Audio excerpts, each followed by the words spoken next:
Bonjour peuple congolais, bonjour peuple de toute l'Afrique et bonjour le peuple du monde. Et bonsoir également dans des pays où il fait nuit. Donc aujourd'hui, je vais soulever l'affaire qui est très grave, insupportable. C'est les viols.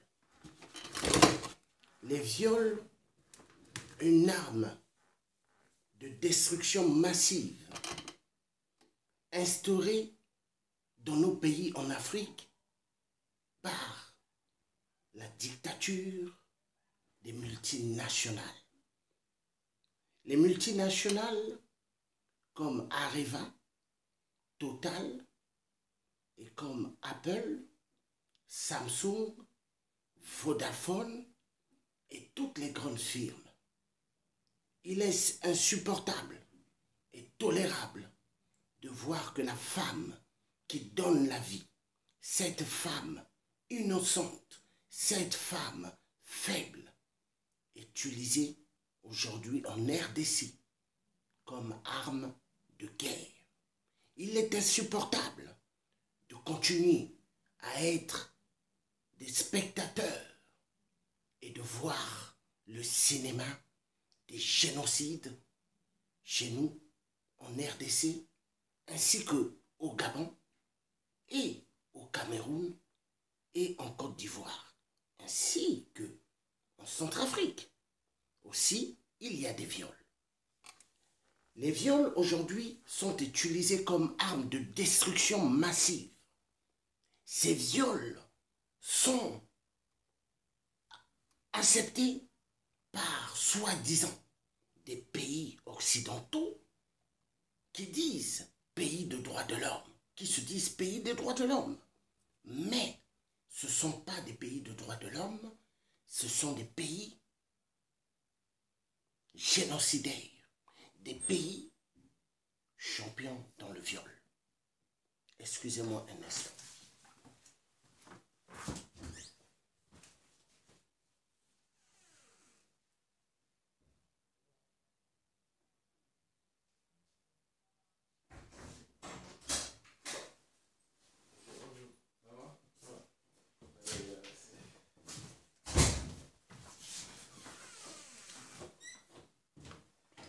Ça se passe bien ici? Ouais, ça va. Donc, comme je disais, l'histoire des viols est insupportable à accepter en RDC, ainsi que dans toute notre Afrique. Que Dieu nous aide à en découdre avec les viols. Que Dieu nous aide.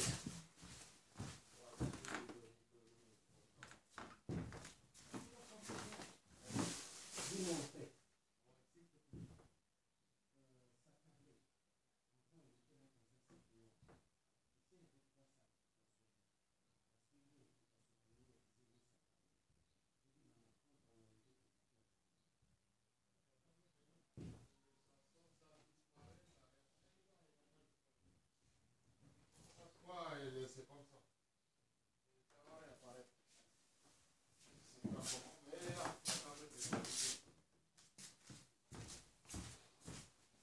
Donc, s'il vous plaît,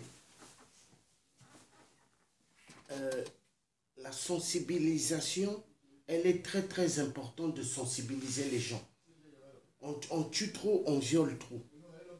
Personne ne peut continuer à accepter ce qui se passe en RDC. Personne ne peut accepter ce qui se passe au Gabon. Personne ne peut accepter ce qui se passe au Cameroun ou en Centrafrique ou au Congo-Brazzaville. Il y a trop de viols. Ces viols aujourd'hui, tout le monde devra les pointer de doigt.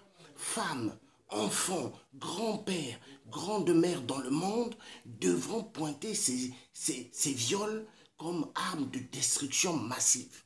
Aucune femme, aucune mère, aucune grande-mère, aucun grand-père, aucun jeune ne devrait accepter ce qui se passe en Afrique. Les dictateurs aujourd'hui en Afrique qui sont les petits préfets de la France-Afrique de merde ainsi que des autres occidentaux, encouragent que la femme devienne une cible de guerre, une cible comme arme de guerre des viols. Hein? On enterre des gens vivants en RDC, on enterre des gens vivants au Congo-Brazzaville, on enterre des gens vivants au Gabon. Hein? C'est intolérable. Tout le monde devra aujourd'hui dire stop au viol. Il faut dire stop au viol. Nous ne pouvons plus continuer à être des acteurs des cinémas des viols. Il faut que ça finisse. Il faut que ça finisse. Parce que continuer comme ça, c'est pas bon. Hein? Moi, je suis toujours là, en train de faire des marches terribles avec des collègues pour attaquer ce qui est les viols. Hein? Nous ne sommes pas là juste de penser que l'argent. L'argent, comme certains pensent qu'à l'argent. Hein? Mais dans la vie, personne n'est né avec l'argent. Personne n'est né avec une Ferrari. Personne n'est né avec une Porsche. Personne n'est né avec un château. Mais aujourd'hui, peuple africain, vous tous qui êtes dans le monde, vous devez vous intéresser de ce qui se passe dans nos continents en Afrique. Celui qui ferme sa bouche et qui ne dit rien sur les atrocités en Afrique est complice exactement au jeu des multinationales qui tuent et encouragées par chaque gouvernement dans les pays occidentaux. Voilà pourquoi Donald Trump, le nouveau président aux États-Unis, a dit « Mais qu'est-ce qui ne va pas en Afrique? Il y a des viols, il y a des massacres, mais il est temps de mettre un terme à cela. Ce n'est pas parce que ces pays-là ont des minéraux qu'on va massacrer ce peuple. Parce que si on continue à rester dans le silence, ces pays-là, tous ces peuples-là viendront en Europe. Ils viendront occuper nos terres. Mais Donald Trump n'a pas tort. L'immigration est l'arme terrible à cause des dictatures imposées par les Occidentaux. Parce que les Occidentaux, pour eux, ils se disent que l'être humain noir n'est pas un être humain. Pour eux, l'être humain noir, c'est un sous-homme. Or, l'être humain noir, on devrait le respecter comme tout être humain dans le monde. Parce que ce qu'ils font aux pays africains, ils ne peuvent pas le faire en Chine. Ils ne peuvent pas le faire au Japon. Ils ne peuvent pas le faire en truc, comment on appelle ça? En Libye, où ils ne peuvent pas le faire ailleurs. Aujourd'hui, l'Inde, le Pakistan et l'Iran, les Occidentaux ne peuvent pas aller créer ce qu'on appelle les viols là-bas. Pourquoi? Parce que l'Inde a l'arme nucléaire, l'Iran a l'arme nucléaire, le Pakistan a l'arme nucléaire. Vous voyez, c'est ce qui fait la force. Aujourd'hui, en Afrique, s'il y a un coin où il y aura explosion, les peuples africains ne sauront pas pourquoi il y a eu explosion. Ils vont dire non, soit c'est changement climatique. Mais non, ça peut être une arme envoyée depuis par des pays qui ont des armes nucléaires. Donc, il est temps que le peuple africain ouvre les yeux. Arrêtez de penser qu'à la nourriture. L'homme ne vit pas que pour la nourriture. Arrêtez de penser que à jouir des choses de la terre. Ces choses sont passagères. L'homme devrait s'intéresser de tout ce qui est grave dans le monde. Dans le monde, nous ne devons plus accepter tout ce qui est crime. Dans ce monde-là, nous avons le droit, nous tous les peuples du monde, de se lever et de pointer de doigt tout ce qui est crime. Il faut se lever, il ne faut plus rester dans le silence. Parce que tous ceux qui restent dans le silence sont complices. Ah oui, complices des viols, complices des atrocités, complices des génocides qui se déroulent en Afrique. Je vais toujours continuer à sensibiliser. Mes collègues aussi vont continuer à sensibiliser tout ce qui est viol. Parce que l'arme destructive aujourd'hui, ce sont les viols. Il y a beaucoup aujourd'hui, il y a pas mal des Africains en Europe, ou aux États-Unis qui prennent plaisir des viols, qui prennent plaisir de ce qui se passe en Afrique parce qu'ils mangent derrière des dictateurs. Hein, c'est insupportable. Il y a des gens aujourd'hui, les malheurs qui se passent au Congo-Brazzaville, il y a beaucoup qui sont contents. Ce qui se passe en RDC, il y a pas mal qui sont contents. Ce qui se passe au Gabon, il y a pas mal qui sont contents. Ce qui se passe au Cameroun, il y a pas mal qui sont contents. Ce qui se passe au Niger, il y a pas mal qui sont contents. À quoi ça sert de dire je suis chrétien, je suis musulman, ouvrir les tapis, aller à l'église, aller à la mosquée et après rire sur ceux qu'on tue en Afrique, hein? Parce que plus tu ris, toi tu connais ton jour demain, personne ne connaît le jour qu'il va mourir. Personne. Hein? La mort, c'est le secret de Dieu. Hein? Personne ne connaît son jour. Hein? Et personne ne peut être fier, rigoler des génocides, ce qui se passe dans d'autres pays. Hein? Aujourd'hui, ce qui fait que l'homme blanc a l'avantage sur nous les Africains, c'est par rapport à certains parents africains qui donnent l'opportunité à ces blancs véreux multinationales de continuer à massacrer le peuple africain. Il est temps que vous ouvrez les yeux. Il est temps que le peuple africain dise stop au viol, stop au génocide en Afrique. Il est temps que les gens puissent dire nous en avons marre. Nous voulons aujourd'hui d'un monde en paix, un monde où est-ce qu'on va respecter la femme. Car vous voyez, tous les milliers d'individus que vous voyez sur Terre, mais c'est grâce aux femmes. Parce que si la femme ne porte pas l'enfant 9 mois, 6 mois, il n'y aurait pas tout ce monde. Demandez aux Occidentaux l'homme blanc, soi-disant qu'il est très intelligent, qui fabrique un être humain. Mais il ne peut pas fabriquer un être humain. Hein? Un être humain, c'est quelque chose que Dieu lui-même met dans le ventre de la femme. C'est Dieu, c'est le pouvoir de Dieu. Personne ne peut dire qu'il peut créer un être humain. Ils créent des robots, mais ils ne peuvent pas créer un être humain. Donc vous voyez, la puissance de Dieu, personne ne peut la dépasser. Donc s'il vous plaît, ouvrez les yeux sur les génocides qui se passent en Afrique. Ouvrez les yeux sur les viols qui se passent en Afrique. Hein? Les portables, les ordinateurs que vous avez, les tramways, les trains, les TGV, l'Eurostar, tous ces trucs-là, et les satellites, et les avions, il y a du coltan dedans. Donc pour ce coltan-là, on massacre énormément au Congo RDC. On massacre également au Congo-Brazzaville. On massacre également au Gabon. Et on massacre également en Côte d'Ivoire. Soi-disant, Gbagbo était la cible des viols et des crimes en Côte d'Ivoire. Mais Gbagbo, depuis, il est à la CPI.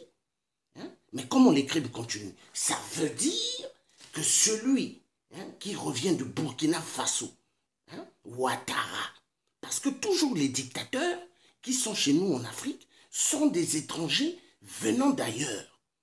Comme Sassou Nguesso, il n'est pas congolais, c'est un béninois. Sassou, on l'appelait au Bénin Sassou Nguessam. Il a enlevé Nguessam, il a mis Sassou Nguesso. Mais au Congo-Brazzaville, personne ne connaît des Sassou, il n'y a pas de Sassou. Il n'y a que lui. Donc vous voyez, il y a un problème. Tous ces dictateurs sont placés par les pays occidentaux, soi-disant des colonisateurs. Mais moi je dirais que ce n'est pas des colonisateurs, ce sont des assassins et qui devront être jugés pour crimes contre l'humanité. Parce que Israël, jusqu'aujourd'hui, ces occidentaux payent énormément d'argent à Israël pour la première, deuxième guerre mondiale. Mais est-ce que l'esclavagisme, ils sont allés chercher nos parents? Est-ce qu'ils les payent? Est-ce qu'ils payent l'Afrique? Non. Est-ce qu'ils demandent pardon des crimes qu'ils ont faits en Afrique? Non. Donc, s'il vous plaît, prenez conscience de l'affaire qui se passe chez nous en Afrique. Prenez conscience de ce qui se passe chez nous. L'Afrique va mal. Ne restez pas dans le silence. Ne pensez pas qu'à vous. Ne pensez pas qu'à l'argent. Allez travailler et dire les problèmes des autres, ça ne nous concerne pas. Vous êtes des mères, vous êtes des pères. Imaginez, plus vous serez dans le silence, ça va arriver aussi un jour en Europe où la femme et les jeunes filles seront maintenant menacées comme armes de viol. Attention, armes de viol massives. Ça risquera aussi un jour d'arriver ici en Europe et aux États-Unis et ailleurs. Parce que si ces multinationales et ces véreux chefs d'État soi-disant occidentaux qui amènent les génocides en Afrique, les guerres, mais si vous continuez à rester dans le silence, mais ça va continuer. Moi, je veux une technologie que nous utilisons dans le monde, une technologie propre, mais une technologie où il y a du sang, où il y a des viols. Moi, je dis non. Nous ne sommes pas des terroristes, nous qui faisons des marches tout le temps en France. Nous sommes des gens de dialogue et de paix. Dialogue pour dire aux multinationales et aux dirigeants véreux qui supportent à ce qu'on tue en Afrique, de dire arrêtez de tuer le peuple africain. Vous voulez des minéraux. Demandez à ces peuples-là dans les villages, qui sont des pauvres villageois, demandez-leur, ici vous avez des minéraux, on aimerait prendre vos minéraux, mais ne les tuez pas. C'est des êtres humains, mais respectez les gens. Ce sont des gens, ils n'ont même pas le téléphone portable. Ils n'ont même pas un ordinateur. Mais vous les tuez. À cause de quoi? Des minéraux. Vous les tuez à cause de quoi? Des pierres précieuses, le diamant. Le diamant, l'or et le gold. Mais arrêtez s'il vous plaît. On va où? Dans quel monde nous vivons? Dans quel monde nous vivons? Dans ce monde, il y a des léopards et il y a des antilopes. Mais arrêtez de tuer le peuple de Dieu. Dieu n'est pas d'accord quand vous tuez. Dieu n'est pas d'accord quand vous envoyez plusieurs personnes à la mort. Dieu n'est pas content quand vous faites ce qu'on appelle des génocides, atrocités terribles en Afrique. Vous voyez aujourd'hui, il n'y a plus de climat. Un temps, il fait chaud, après il fait frais. Pourquoi? Parce que l'homme est méchant. Le cœur de l'homme n'est pas bon. L'homme est très très méchant. L'homme aime bien se moquer des autres. L'homme aime bien prendre plaisir des malheurs des autres. À cause de quoi? L'argent. Mais faites-moi voir celui qui est né avec l'argent. Même Donald Trump, le nouveau président aux États-Unis, il n'est pas né avec l'argent. Même mon père là, qui est multimillionnaire, qui a beaucoup d'argent, il n'est pas né avec l'argent. Personne n'est né avec l'argent. Personne. Donc, s'il vous plaît, soyez humble, soyez simple. Car la simplicité sur terre, c'est ce qui permettra un jour, chacun de nous, quand nous fermerons les yeux, Dieu va nous récupérer. Mais plus vous êtes méchant, plus vous rigolez des malheurs des autres. Quand vous allez fermer les yeux, direction l'enfer. Parce que je vous assure, l'enfer existe. Celui qui vous dira que l'enfer n'existe pas, c'est un menteur. Demandez à des prêtres pour ceux qui sont chrétiens, demandez à des imams pour ceux qui sont musulmans, demandez l'enfer. Ils vont vous dire l'enfer existe. Même sur Google, tapez l'enfer. L'enfer après cette terre. Vous verrez, on vous parle de l'enfer. On vous montre même des témoignages, ceux qui étaient dans le coma, qui ont vu l'enfer. Dieu, des anges de Dieu les ont fait visiter l'enfer. Ils ont dit, vous n'allez pas mourir, repartez sur terre pour dire aux hommes de changer de mentalité. Mais aujourd'hui, sur cette terre, les gens pensent qu'à l'argent. 24 heures sur 24, dans leur cerveau, il n'y a que l'argent. La plupart des êtres humains. Et ils pensent qu'aux voitures, ils pensent qu'aux vêtements, pour larguer les autres. Mais tout ça, ce n'est que vanité de vanité. Qui dépasse la fortune que Salomon avait? Personne. Même Total, qui fait des chiffres d'affaires des milliards, ne dépasse pas la richesse que Salomon avait. Vous voyez? Salomon, le disciple de Dieu. Personne a la richesse que lui, il avait. Personne dans ce monde. C'était l'homme le plus béni de Dieu qui avait tout. Mais personne n'a ça. Et il avait plus de 400 concubines. Sans compter la femme du palais, sans compter la reine de Saba qui lui a fait pleurer. Parce que c'était une très très belle femme, la reine de Saba, une femme noire africaine. Voilà pourquoi je dis aux Africaines, arrêtez de mettre les mèches sur vos têtes. Tressez-vous avec les cheveux que Dieu vous a donnés. Soyez fiers. Donc, s'il vous plaît, battons-nous contre la discrimination